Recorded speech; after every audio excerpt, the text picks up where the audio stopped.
In this WrestleTalk news, another NWA Departure rocks the company. King of the Ring is set to return as a premium live event, ? And Ollie's going to be here reviewing AEW Dynamite, so subscribe and enable notifications to always on for daily wrestling news videos. Support WrestleTalk! While Arn Anderson might not quite understand it, the acclaimed scissoring craze has well and truly swept the AEW galaxy, uniting wrestlers, fans, and even Father Bottom himself and his newly adopted sons. However, it seems for one important figure in AEW, they're still waiting on that special bonding moment with someone they love. Because Tony Khan has recently revealed that as much as he wishes it to happen, he has yet to say those beautiful words of "Scissor me, Daddy" to his own father, Shahid Khan. What is going on? Speaking on Boston's Gresham Keefe on WEEI 93.7 FM, Tony revealed he won't be giving up that pursuit of gratification and bonding anytime soon, reiterating that he, Shahid Khan that is, would love that, so I will try to scissor him. We at WrestleTalk would like to wish Tony Khan all the best in these future scissoring endeavours. That's your dad.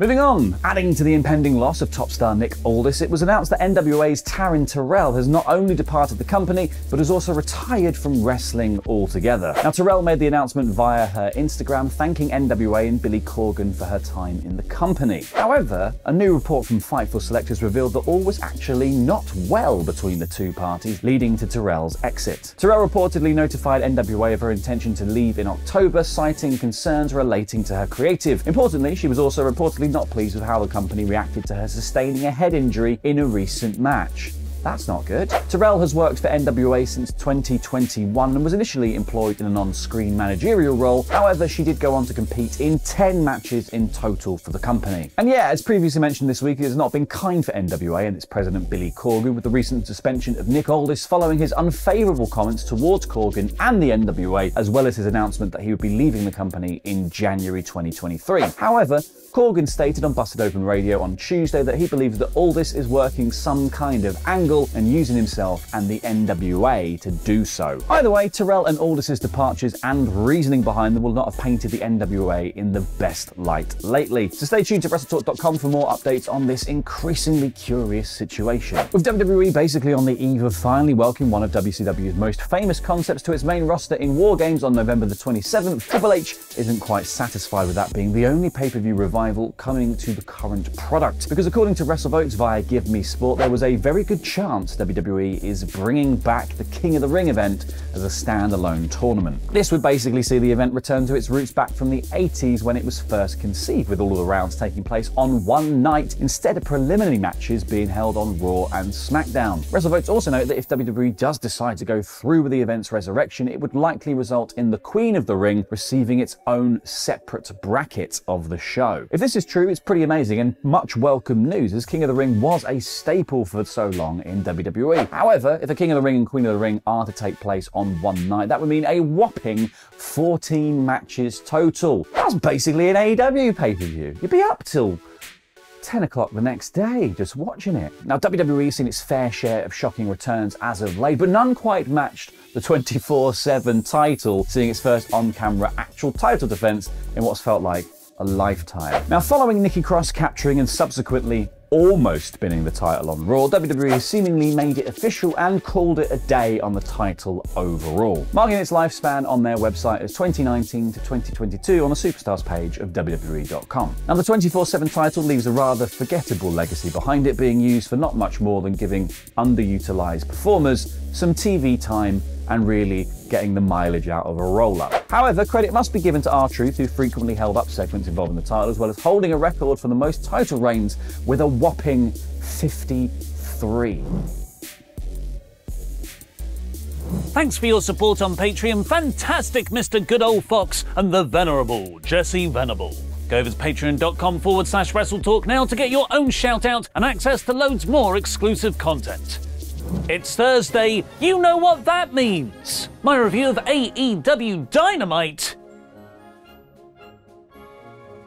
In about 5 minutes, I was 5. After last week's fever dream of a show, this episode opened with the 8-man tag of FTR and The Acclaimed versus the Ass Boys and Swerve in Our Glory, where Keith Lee did not fist bump his tag team partner Swerve. Accusations! This was a fun opening match which also did a lot of storyline juggling, both across the ring and within the teaming teams themselves. The Acclaimed will face Swerve in Our Glory for the tag titles at Full Gear. FTR will probably smash that ass Boys at an ROH show, but beyond that, The Acclaimed will also likely have to defend against FTR in the near future, and the intra-tag team feud of Swerve in Our Glory was also told, with Lee seemingly dejected by his partner's heel shenanigans, but when they did work together, they took out everyone. If they're on the same page, they could definitely win back the titles. It makes the Full Gear match a less predictable Acclaimed retain outcome, because of the added intrigue of whether Keith fully turns heel to side with Swerve. FTR hit the big rig on Colton for Bowens to make the pin,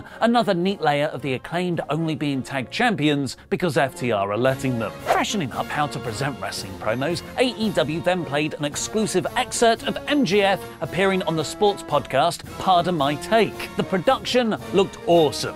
The content...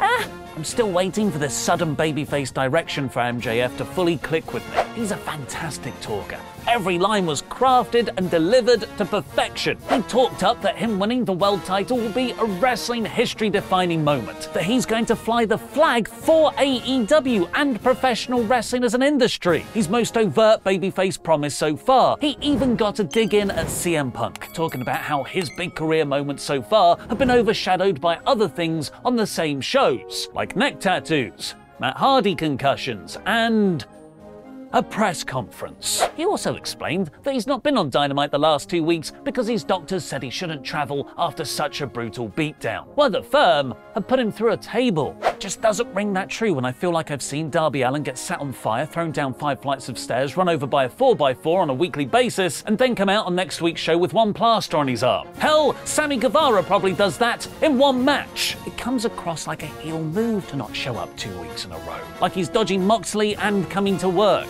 But also maybe that's the underlying intention, and this new babyface act is a work.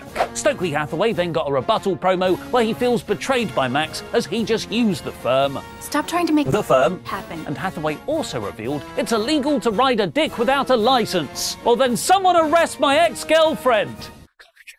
She cheated on me so much. Yay, it's Eddie Kingston, and he's totally fine! He took on Ethan Page in the first round of the Championship Eliminator Tournament, which Excalibur explained is actually a feud that goes back over a decade, leaving a trail of blood and destruction across the Midwest. Might have probably been better to save this for a later stage in the tournament then, and really lean into that cool history, because while fine, it didn't fully realise that potential, with Page going over after Hathaway distracted the referee when Kingston nearly had it won, letting Ethan hit a very impressive second rope Ego's Edge to win. With Kingston out, this now feels like even more of a mid-card tournament compared to previous years.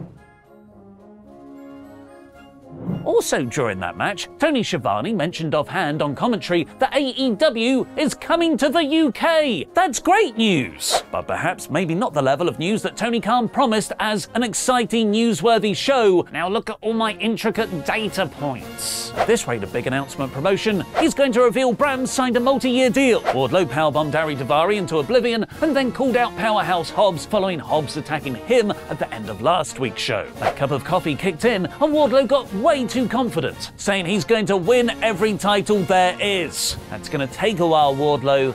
There's like 8 just on this show. But that new mission didn't go down too well with his buddy, ROH TV champion Samoa Joe. Joe turned on Wardlow, which wasn't an angle that was well built or that impactful, but it sure sets up a mouth-watering Hoss 3-way. Finally getting a fair independent adjudicator, Britt Baker and Saraya were interviewed by the totally impartial Tony Schiavone. Saraya finally revealed she is 100% medically cleared, while she broke into tears with genuine, heartwarming emotion. Unfortunately, Britt Baker then destroyed her on the mic. Now that in-ring status is cleared up, it's revealed another problem with Saraya. AEW is expecting her to walk into a promotion, declare it her house, and be cheered like a babyface. That goes against the entitled anti-WWE narrative they've been fostering over the last few years. And when Britt pointed that out, calling Saraya a superstar, not a wrestler, that this isn't her house, it's Britt's, who built it up from day one, it exposed Saraya character dynamic-wise,